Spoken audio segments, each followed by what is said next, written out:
How to create Amazon buyer account. Step 1. Search Amazon.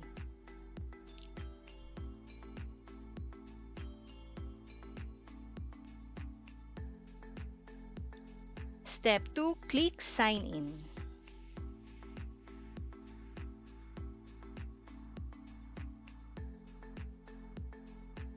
Step 3. Select Create Account.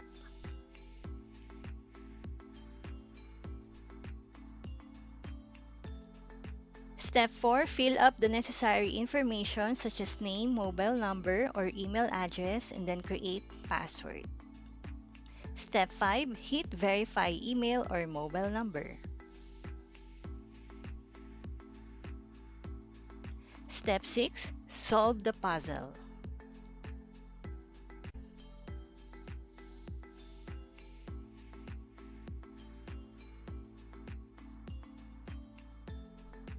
Step 7. Enter OTP to verify your mobile number.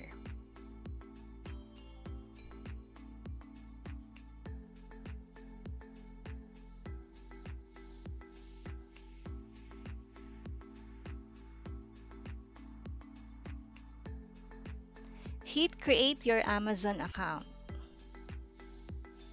You can now explore your account and start shopping. Enjoy!